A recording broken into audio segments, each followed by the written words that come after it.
Hello engineers, last lecture में हम लोगों ने देखा था कि रेगुलर एक्सप्रेशन क्या होता है और रेगुलर एक्सप्रेशन से किसी भी लैंग्वेज को हम लोग कैसे जनरेट कर सकते हैं, कैसे पता कर सकते हैं कि दिए गए रेगुलर एक्सप्रेशन का लैंग्वेज क्या है। तो आज हम लोग देखेंगे कि हम लोग डीएफए से रेगुलर एक्सप्रेशन कैसे बना सकते हैं। तो इसके लिए मैंने एक डीएफए लिया है। डीएफए का ट्रांजिशन डायग्राम, और आपको ये पता है कि ये डीएफए एनएफए नहीं, क्योंकि एक इस स्टेट से एक इनपुट सिंबल रीड करके दूसरे स्टेट पे जा रहा है, तीसरे चौथे पे जाने की पॉसिबिलिटी नहीं है। तो चलिए देखते हैं कि इसको हम लोग कैसे करते हैं। तो सबसे पहले हम लोग क्या करते हैं ना कि हम लोग इनकमिंग और आउटगोइंग पूरा लिख लेते हैं। सॉरी, इनकमिंग सारे का लिख लेते हैं। जैसे कि आप लोग को अगर नहीं समझ में आ रहा है तो मैं बनाऊंगी तो आपको समझ पूरा फ्लैट जो आपको एग्जांपल समझ में आने वाला है। और आपका फ्लैट कंप्लीट है, आपका 20 to 25% कंपाइलर डिज़ाइन जो कि आपके 6 सेमेस्टर में होगा वो आपका कंप्लीट हो जाएगा। तो आप प्लीज़ इस प्लेलिस्ट को पूरा पूरा फॉलो कीजिए, आपको अच्छे से समझ में आएगा सब कुछ। तो क्यू नॉट, ठीक है। क्यू नॉट से हम लोग कहाँ कहाँ गए, कौन कौन सा ट्रांजिशन करके, तो जीरो ट्रांजिशन करके Q1 पे गए हैं तो हम लोग लिखेंगे 0 Q1 प्लस 1 ट्रांजिशन करके Q2 पे गए हैं तो 1 Q2 प्लस ये फाइनल स्टेट है, इसमें एक प्लस लेमडा इसमें ऐड होगा। ठीक, ये वो पहला हो गया। फिर इसी तरह से Q1 का एक्सप्रेशन लिख लेंगे। तो Q1 क्या, 0 का ट्रांजिशन करके कहाँ गया है Q1, तो खुद पे ही रहा है तो 0 Q1। और 1 का ट्रांजिशन करके कहाँ गया है Q1, Q2 पे गया है तो 1 Q2। और ये फाइनल स्टेट नहीं है इसलिए इसमें लेमडा नहीं लिखेंगे।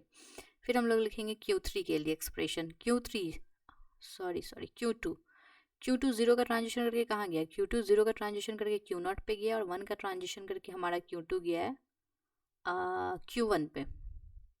ये भी फाइनल स्टेट नहीं है इसलिए इसमें लेमडा ऐड नहीं करेंगे।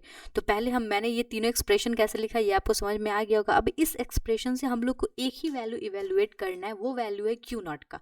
स्टार्टिंग स्टेट का हम लोग को वैल्यू इवेलुएट करना है। अगर हम लोग वो कर लेते हैं तो हम लोग DFA to regular expression convert कर चुके होंगे। तो Q0 का वैल्यू इवेलुएट करने के लिए, और Q0 का वैल्यू ऐसे इवेलुएट करना है कि हमारा जो उसके इक्वल्स में रहे, उसका जो वैल्यू रहे उसमें सिर्फ ये सब हो, ये सब मतलब अल्फ़ाबेट्स हो, क्योंकि हम लोगों ने पढ़ा था कि रेगुलर एक्सप्रेशन बस अल्फ़ाबेट्स से बनता है। तो चलिए Q0 का वैल्यू हम लोग इवेलुएट करते हैं। सबसे पहले इक्वेशन 2 से हमारे पास क्या है, फ्रॉम इक्वेशन 2 वी हैव, ये सॉल्व करना तो आप लोगों को आता ही होगा। जैसे कि हम लोग साइमल्टेनियस लीनियर इक्वेशन सॉल्व करते थे उसी तरह ये सॉल्व कर देना है। लेकिन इसमें एक ट्विस्ट है। क्या ट्विस्ट है वो भी चीज़ आपको देखनी होगी। अगर हमारा इस फॉर्म में रहता है एक्सप्रेशन तो हम लोग उसको सीधा लिख सकते हैं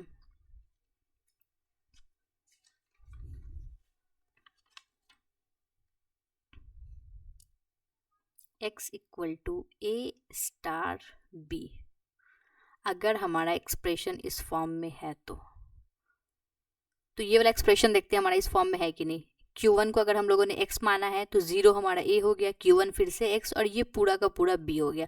तो हमारा इस फॉर्म में है ये वाला एक्सप्रेशन। तो चलिए इसको लिख देते हैं a इंटू बी। ए हमारा 0 है और स्टार, और b हमारा 1 Q2 है। इस चीज़ का आपको ध्यान रखना है। तो यहाँ से हमारा Q1 हो जाएगा 0 स्टार 1 Q2। सारे को इस फॉर्म में लाएंगे और Q0 का वैल्यू निकालेंगे। तो ये हमारा एक्सप्रेशन 4 हो गया। नेक्स्ट हम लोग करते हैं। अब हम लोग क्या कर सकते हैं, इस Q1 का वैल्यू हम लोग कहीं पुट कर सकते हैं, देखते हैं। तो अगर हम लोग इस Q1 का वैल्यू हम लोग इक्वेशन 3 में पुट करते हैं तो क्या आता है, putting value of Q1 in equation 3, तो हम लोगों को मिलेगा Q2 equal to 0 Q0 plus 1 Q1 था। यही था ना 3 number equation, 0 Q0 plus 1 Q1। और Q1 की जगह हम लोग को क्या डालना है, Q2 equal to 0 Q0 plus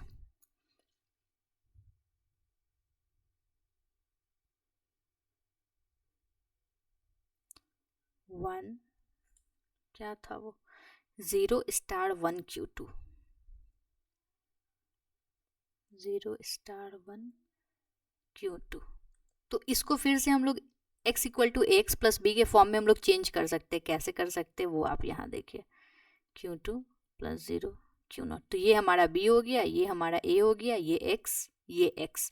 तो अगला हमारा इक्वेशन आएगा, इसको हम लोग लिख सकते हैं 1 0 स्टार 1 स्टार 0 क्यू नॉट।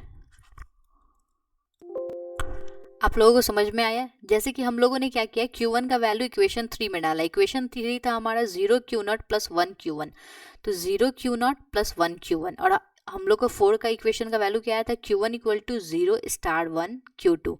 तो 1 Q1 था, तो 1 एज इट इज अपनी जगह पे आ गया और Q1 की जगह पे आ गया 0 स्टार 1 Q2। अब 0 स्टार 1 Q2 1 0 स्टार 1 Q2 को हम लोगों ने यहाँ लिखा, तो ये हमारा एक्सप्रेशन हो गया x equal to a x plus b के फॉर्म में, जिसको कि हम लोग आराम से लिख सकते हैं x equal to a star b. यहाँ से हम लोगों ने Q2 निकाल लिया, इसको हम लोग इक्वेशन नंबर 5 बोल सकते हैं। अब इक्वेशन नंबर 5 फ्रॉम इक्वेशन 1 हमारा क्या था, Q not equal to 0 Q1 plus 1 Q2, 0 Q1 plus 1 Q2 plus lambda. Lambda हम लोगों ने क्यों लिखा था, क्योंकि वो फाइनल स्टेट भी था। तो यहाँ पे अगर हम लोग 4 और 5 का वैल्यू पुट करते हैं, इक्वेशन 4 एंड 5 का वैल्यू अगर हम लोग पुट कर देते हैं इक्वेशन नंबर 1 में, तो हम लोगों को क्या मिलेगा, Q not equal to Q1 क्या आया था हमारा 0 स्टार 1 0 स्टार 1 Q2, और Q2 की जगह हम लोग 5 नंबर इक्वेशन से पुट कर देंगे Q2 का वैल्यू, जो कि था हमारा, पहले यही लिख लेते हैं, बाद में पुट किया जाएगा वैल्यू। Q2 आया था प्लस 1 Q2 प्लस लैम्डा। अभी हम लोगों ने इक्वेशन नंबर 4 यूज़ किया, अब इक्वेशन नंबर 5 यूज़ करेंगे हम लोग। तो ये हो जाएगा हमारा 0 0 स्टार 1 और Q2 की जगह आ जाएगा प्लस 1 यहाँ से, और Q2 को हम लोगों ने कर दिया बाहर और इन दोनों को एक इक्वेशन में कर दिया।